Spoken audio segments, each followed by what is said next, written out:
CEO তিনি একা করতে পারবেন না। তিনি বলছেন অধস্তন কোনো অফিসারকে দিয়ে যেতে। এখন এটা বাংলার নীতি না, এটা বাংলার সংস্কৃতি না, এটা রাজনৈতিক কালচার নয় আমাদের বাংলায়। তিনি এমন কি হয়ে গেলেন যে ডেপুটেশন নিতে পারবেন না। আমাদের ডেপুটেশন তো এর আগে প্রাইম মিনিস্টারও নিয়েছে যখন এখানে এসছেন। আমাদের ডেপুটেশন সবসময় গভর্নর নেয়, আমাদের ডেপুটেশন সবসময় মন্ত্রিসভার সদস্যরা নেয়।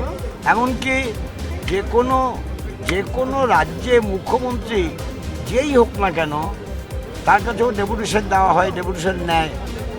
তা উনি, আমি জানি না কোথা থেকে এই কালচারটা শিখলেন। কাজেই যদি না ডেপুটেশন নেয় এবং তাহলে পরেতে আমাদের ভিন্ন ধরনের নানান ধরনের কর্মসূচি নিতে হবে, যেটার জন্য দায়ী থাকবে নির্বাচন সিইও দপ্তর। এই আচরণ কি অনভিপ্রেত বলে মনে করেন? একেবারে অনভিপ্রেত, বাংলার সংস্কৃতির সঙ্গে কখনো খাপ খায় না। এ অদ্ভুত কিম্বুকিমাকার সিদ্ধান্ত করছে আর কিম্বুকিমাকার তিনি আচরণ করছেন। রাজ্যের বিরোধী দলনেতা বলছেন এটা হিন্দুস্তান, এখানে সেকুলারিজম, নাস্তিকদের কোনো রকম কোনো ঠাঁই হবে না। বিরোধী দলনেতার এই ধরনের মন্তব্যকে কিভাবে দেখছেন? এই নিয়ে বেশি মন্তব্য করা উচিত না। রাজনীতিতে নতুন কথা বলার অভ্যেসটা যারা করে তারা নতুন কথায় এরকম উলট পালট করে। কিন্তু শুভেন্দু অধিকারী তিনি তো অনেকদিন ধরে বিমানদার রাজনীতি করছেন। আমি তো বলছি নতুন রাজনীতি করেন। যখন নতুন রাজনীতি করেন, নতুন রাজনীতি করছেন, নতুন রাজনীতি আগে তো তৃণমূল করতেন, এখন নতুন রাজনীতি করছেন, তাতে খাপ রাখতে পারে না, চাল রাখতে পারে না, উলট পালট বলে। ইয়ারোদের ভূমিকা নিয়ে কি বলবেন? যেখানে বহু জায়গা সেখানে তো বলবো, এটা তো ধরা পড়ে গেছে সব কিছু। ইয়ারো, কিছু বিএলও, কিছু এটা কি আমার মাথার উপর রাখতে তো আমার, যাই হোক, তারা এটা বেশি কমপ্লিকেটেড করেছে, তারা কমপ্লিকেটেড করে দিয়েছে। দিল্লির পরে কি বলছে, দিল্লিতে করেছে ভালো দিয়েছে না, তো একটার সঙ্গে একটা প্রস্তাব জুড়ে দিও না, কোনো পাবলিসিটি আমি চাই না।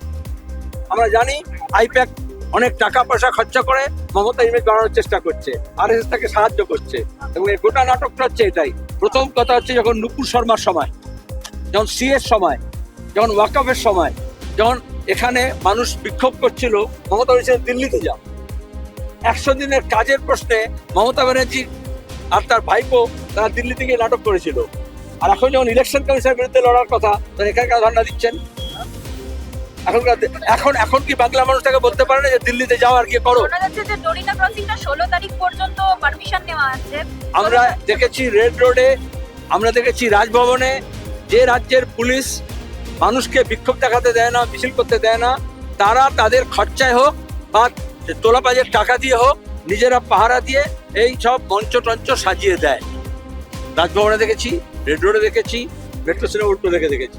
আগে মেট্রো সিনেমায় ফিল্ম রিলিজ হতো, এখন মেট্রোর উল্টো দিকে রিলিজ হয়। নির্বাচন কমিশন এত জড়িয়েছে, এত ছড়িয়েছে, বলেছে আমরা বিভিন্ন রাজ্য নিয়ে ব্যস্ত, সব রাজ্যে যাচ্ছি, আপনারা সিওর কাছে যান।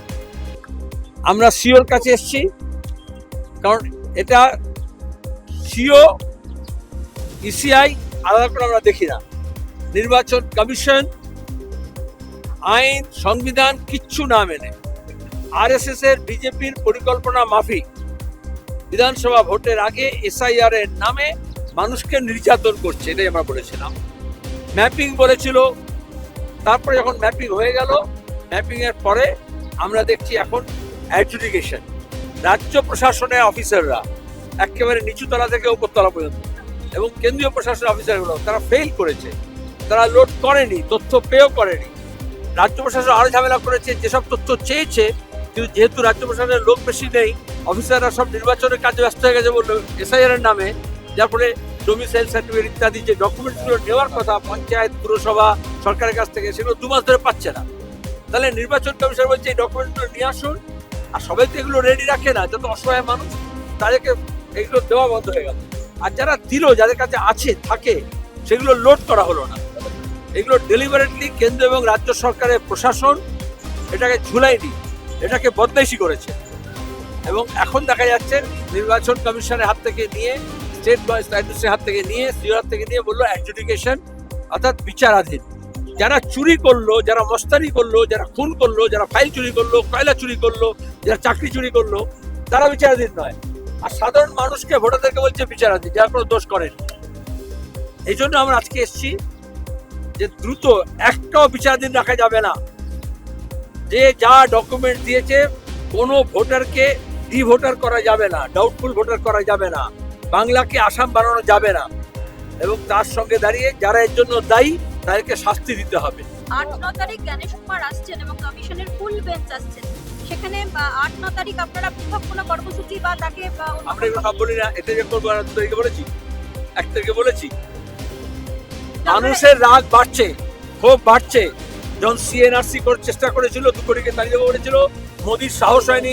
এয়ারপোর্ট থেকে কলকাতা রাজভবনে আসার গাড়ি করে, হেলিকপ্টার করে এসেছিল, রাত্রে কলকাতায় থাকতে পারেনি, গিয়ে বেলুড়ে চলে গেছিল, মনে আছে তোমাদের? তারপরে বিজেপি আর তৃণমূল কিরম গাঁটছাড়া বাঁধলো, মমতা গিয়ে চুপি চুপি রাজভবনে গিয়ে দেখা করলেন, নাটক করলেন, আর তারপরে যারা আন্দোলন করছিল তাদেরকে গ্রেপ্তার করলেন, জেলে পাঠালেন। আজকেও দাঁড়িয়ে আমরা যখন এসছি, লড়াই করছি, আমরা এটা দেখতে হবে যে সাধারণ মানুষ, বিশেষত মুসলমান সম্প্রদায়ের মানুষ, মতুয়া মানুষ, আদিবাসী, বিবাহিত মহিলা, প্রান্তিক মানুষ, দুর্বল অংশের মানুষ একেবারে টার্গেটেড। অ্যাসেম্বলি, জেলা এবং বুথ দেখলে বোঝা যাবে যে কিভাবে আরএসএস এর গেম প্ল্যান রাজ্য এবং জেলা এবং তার সঙ্গে হচ্ছে অল ইন্ডিয়া প্রশাসন মিলে নির্বাচন কমিশনকে দিয়ে এই কাজটা করেছে।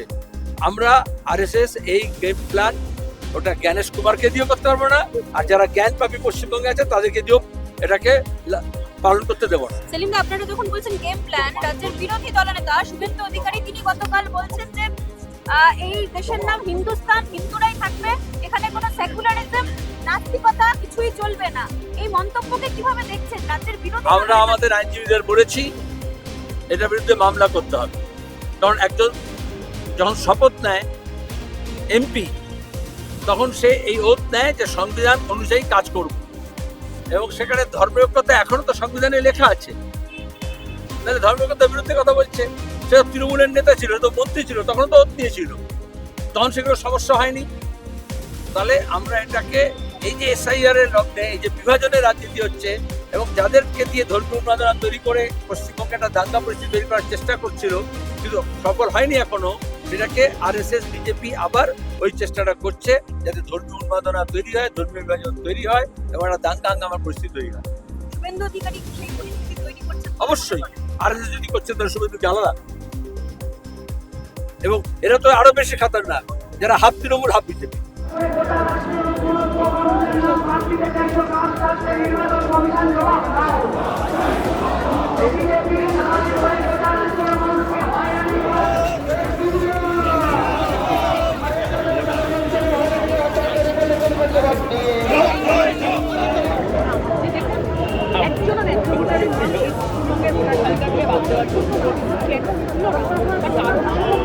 আমাদের ভিডিও ভালো লাগলে লাইক এবং শেয়ার করুন। কমেন্ট সেকশনে গিয়ে জানান আপনাদের মতামত।